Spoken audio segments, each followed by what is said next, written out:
Ouça, ó Israel, o Senhor nosso Deus, o Senhor é único. Ame o Senhor seu Deus de todo o seu coração, de toda a sua alma e de toda a sua força. Aqui também pode ser dito de todo o seu entendimento, como vai dizer lá em Mateus 22:37. Ame o Senhor seu Deus de todo o seu coração, de toda a sua alma e de toda a sua mente. Isso aqui Jesus está respondendo em Mateus 22:37, quando os fariseus vieram questionar ele. Queriam, de certa forma, fazer com que Jesus se contradissesse na sua palavra. E perguntaram: Mestre, qual é o mandamento mais importante da lei de Moisés? E Jesus respondeu isso: ame o Senhor, seu Deus, de todo o seu coração, de toda a sua alma e de toda a sua mente. Este é o primeiro e maior mandamento. O segundo é igualmente importante. Ame o seu próximo como a si mesmo. Toda a lei e todas as exigências dos profetas se baseiam nesses dois mandamentos. Quando Jesus fala de toda a sua mente,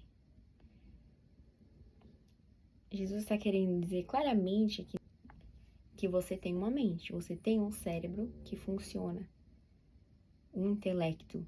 Deus te deu, Jesus te deu esse intelecto para que você use ele. Quando você segue a Deus, em certo momento da sua vida, sendo você um novo convertido, sendo você um cristão de berço, que já nasceu numa família cristã, seja católica, protestante, evangélica, enfim, qualquer denominação, em algum momento da sua vida, você parou para racionalizar, espero eu, creio eu que comigo aconteceu assim, se Deus realmente existia. Assim, por que eu sigo a Deus? Por que eu renuncio a tantos pecados? Por que eu renuncio a uma vida profana? Por que eu renuncio a tantas coisas, né? Que nós como cristãos, muitas vezes, somos chamados a renunciar a nossa carne. O que é renunciar à carne? Renunciar às coisas pecaminosas, os prazeres do mundo, os prazeres da vida, a bebida, às vezes até a comida, né? A gula é um pecado. Comer demais, beber demais, a preguiça, a ira, tudo isso, todos esses sentimentos humanos, eles são de natureza pecaminosa. Eles são da natureza caída do ser humano, de quando Adão e Eva pecaram lá no princípio. Os primeiros seres humanos do mundo pecaram. E com isso toda a humanidade foi acarretada ali, né? Uma sequência de pecados que se estende até hoje, né? Pecados que a gente vive na nossa sociedade. Para isso, hoje a gente até tem leis, né? Muitas leis, se vocês forem parar para observar, as leis humanas são baseadas nisso aqui, na Bíblia. Porque tem gente que fala assim: eu sei o que é o certo ou errado, eu não creio em Jesus, ou eu sou de família cristã, mas eu não sigo assim, eu não vou na igreja, eu não oro, eu não faço nada disso, mas eu fui bem criado, eu tenho uma boa moral, eu sou uma pessoa do bem. O que é ser uma pessoa do bem? É uma pessoa que tem racionalidade para seguir uma lei humana, é uma pessoa que preza pelo bem próprio, pelo bem comum, que não faz mal aos outros, que não mata, que não rouba. Enfim, aqui nessa palavra, neste livro que chama Bíblia Sagrada, diz que nenhum ser humano é bom. Por si só, nenhum ser humano é bom. E por que a gente precisa amar o Senhor de todo o entendimento? Em algum momento você já parou para racionalizar: eu sou cristão por quê? Porque meus pais são cristãos? Porque meus avós são cristãos? Porque eu nasci num país cristão, de maioria cristã, que se você for pegar um dado do IBGE, todo mundo é católico no Brasil. Mas quantos católicos realmente são ferrenhos? Quantos que se dizem cristãos são realmente ferrenhos, que fazem devocional, que leem a Bíblia, que vão à igreja, que pregam para as pessoas na rua, que fazem, sei lá, boas ações, enfim, quantos cristãos realmente vivem o que está escrito aqui? Porque você questionar não é um problema. Você questionar, usar a sua racionalidade para questionar, se Deus existe, não é um pecado. Por como assim isso que está escrito na Bíblia? De onde tiraram isso? De onde veio isso? Isso não é um pecado. Isso é você estar usando a sua racionalidade para entender mais a Deus e para buscar se conectar mais com Deus. Se você se diz cristão, mas diz que vai a reuniões de outras religiões, de espiritismo, de candomblé, que você lê carta de sei lá, sinto te dizer, mas se você quer dizer que você acredita em Deus nessas outras coisas todas e você segue, você não é cristão. Porque aqui nesta palavra, neste livro chamado Bíblia Sagrada, diz que o caminho é estreito. Deus não divide sua glória com ninguém. Deus é único. Deus criou a natureza, Deus criou o sol, Deus criou a água, a chuva, os rios, os mares, a terra, a natureza, os animais. Deus criou tudo, está escrito aqui. Em 7 dias, Deus criou o mundo e tudo que nele há.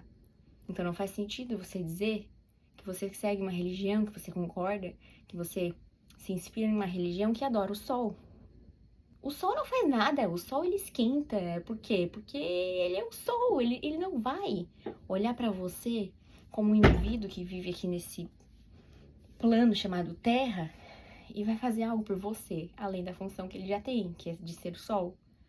Ele não é um deus, ele é um astro. O sol é uma estrela, colocada lá por Deus. Deus é o Criador que deve ser adorado por suas criações. Deus não é o sol, Deus não é a água.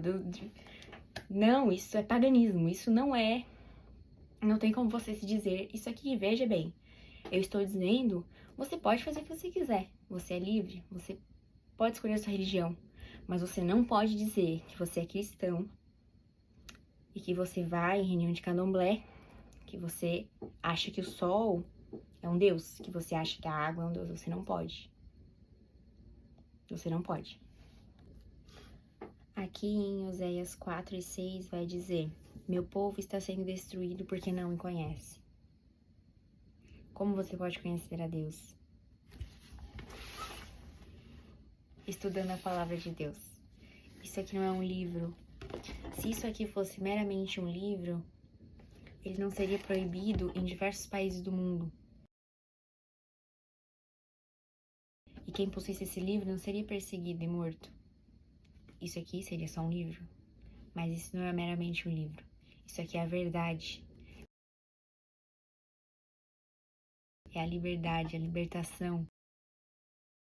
Esse livro, esta palavra liberta as pessoas, traz às pessoas a verdade. Regimes comunistas, regimes totalitários, países como a Coreia do Norte, proíbem as pessoas de lerem este livro. Por que será? Aqui, as pessoas, a percepção aberta da vida. Deus abre os olhos dessas pessoas para a realidade, para a vida, para o que é a vida, para o que é viver. O sentido da vida é adorar a Deus e somente a Ele. É isso o que a essência dessa palavra que eu tô tentando trazer aqui significa. Se você acha que você segue a Deus porque você vive num país cristão, agradeça a Deus por viver num país cristão. Porque tem pessoas que simplesmente por dizerem eu creio em Deus, estão sendo torturadas nesse exato momento. E você quer dizer que porque você vive num país cristão, é porque você é cristão. Repense as suas crenças. Se você crê em Deus, se você crê em Jesus, busque crer de verdade. Ou busque não crer. Não envergonhe o nome daqueles que estão passando por tantas dificuldades. Eu sei que isso é duro de ouvir. Não envergonhe o nome daqueles que estão sendo perseguidos em países, deixando toda a vida para trás. Pessoas que tinham vida boa, que tinham às vezes conforto, uma vida estabilizada, um trabalho, uma casa, uma família, deixam tudo para trás para seguir a Deus e levar a Deus, a palavra de Deus, que é viva e não se abalará, não se acabará nunca, vai viver para sempre. Levar essa palavra para pessoas que nunca ouviram, porque não podem, porque são proibidas. Se você acha que você é cristão, que você é católico, que você é evangélico, porque a sua família é, repense. Que Deus é esse? Por que que Deus é diferente dos outros deuses? Por que que Deus, o único suficiente Salvador, Jesus Cristo, por que que essa trindade, né, que é Pai, Filho e Espírito Santo, Deus, Jesus e o Espírito Santo, por que que eles são diferentes? Por que que ele é diferente? Deus é o único que se fez... Como é que eu vou colocar isso? Deus criou o ser humano e Deus se fez ser humano. Ele se fez a própria criação, mandou o seu filho, que era uma parte de si. Quem tem filho vai entender a profundidade disso. O seu filho é uma parte de você.